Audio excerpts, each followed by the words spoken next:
by the American people. Over the last few months, it is an understatement to say that our country has experienced unprecedented physical, financial, and social turbulence. From the pandemic to the economic challenges that came on its heels, to the widespread protests against racial injustice, the needs of our country should have transcended politics.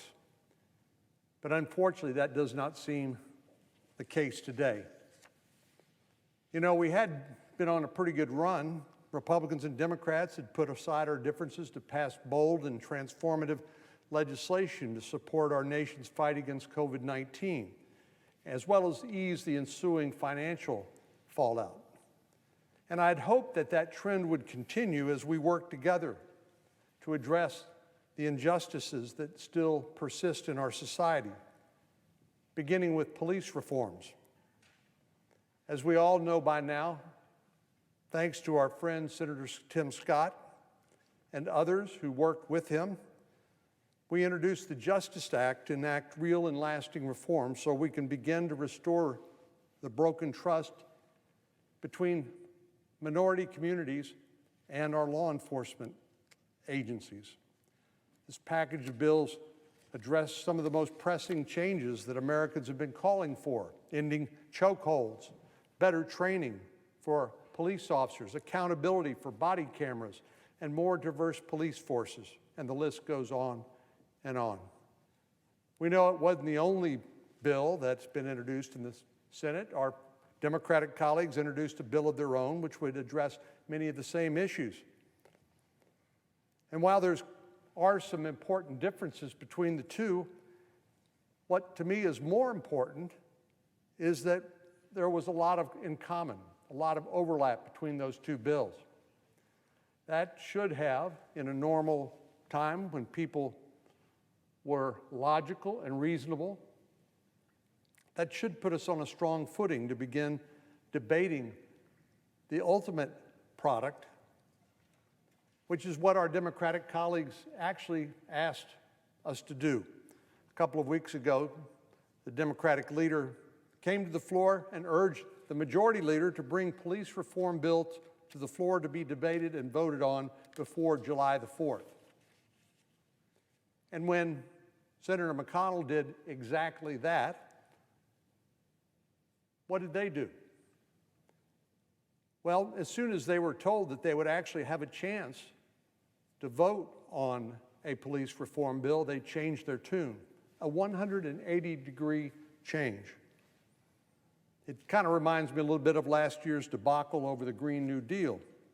After this resolution was introduced, a number of Senate Democrats rushed to endorse it. But given the opportunity to vote on the resolution they were praising, what happened? Well, not a single one of those individuals on the other side of the aisle voted for it, not one. What kind of games are they playing here? Senator Markey, who introduced that resolution here in the Senate, even accused the majority leader, who scheduled a vote on a bill he was the lead sponsor for, he called it sabotage. Well, history seems to be repeating itself, and not in a good way. Our friends across the aisle who've been asking to debate and vote on a police reform bill this morning had that opportunity, but once again, they pulled a 180. Now, let me be clear on what we were voting on this morning. This was not a vote to finally pass the Justice Act as is without any changes or amendments. This was simply a vote to begin debating the bill. You can't finish a bill, you can't actually vote on legislation if you're unwilling to start. And that's exactly what happened this morning.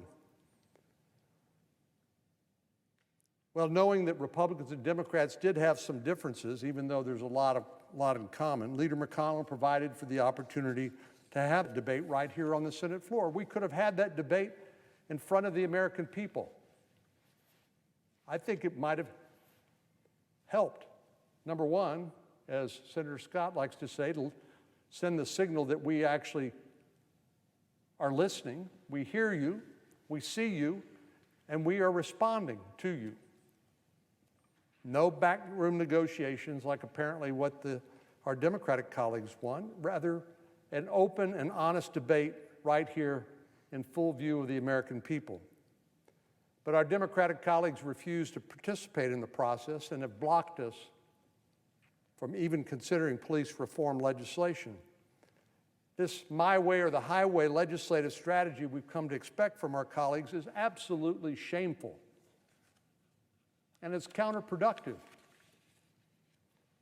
I remember talking to Rodney Floyd, George Floyd's brother, shortly before his funeral. He told me, he said, "Senator, we're from Texas, and what we want for George is Texas-sized justice." And I said, "Rodney, I'm going to do my very best to deliver." But unfortunately, even though there were many of our Democratic colleagues who decried the cruel and tragic death of George Floyd, when it came time to step up and actually do something about it, they absolutely refused. Well, let me just go over quickly what the bill would have done as proposed. Subject to amendments and votes, there had been multiple opportunities to stop the bill if it wasn't heading in a direction they liked. But first of all, this would have made lynching a federal crime. You know, that provision in the bill was actually authored by Senators Harris and Booker, but believe it or not, they filibustered and blocked their own bill. Well, the Justice Act would have ended chokeholds and prevented this dangerous and outdated tactic from being used in police departments across the country. But what did our Democratic colleagues do? Well, they blocked it. This legislation would have helped local police departments improve minority hiring so that the departments would look more like the communities they serve. Our Democratic colleagues blocked that too. This bill would have strengthened the use and accountability for body cameras, improved access to de-escalation and duty to intervene training, and established 2 commissions to give us a better understanding of the challenges that need to be addressed in the long run. What did our Democratic colleagues do? Well, they blocked each and every one of these things without even taking the time to debate. It frankly is insulting to the memory of people like Mr. Floyd and others for whom so much empathy and sympathy and concern was expressed, and when the time comes to actually do something, they come to this empty-handed. Well, for weeks we've watched people of all races and cultures and backgrounds marching and demanding action. They want to see greater transparency and accountability. They want better training and education for our police officers. And they want to know that in the end of the day, the color of your skin won't determine the nature and outcome of an interaction with a police officer.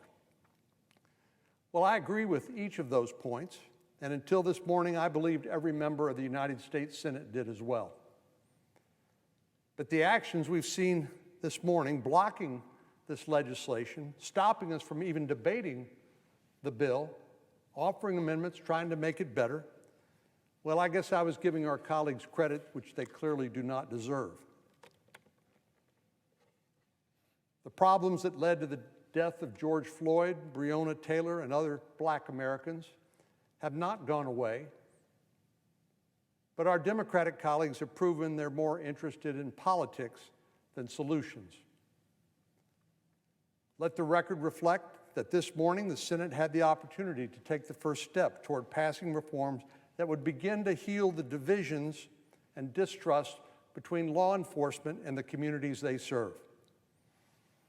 And our Democratic colleagues unequivocally and shamelessly stood in the way.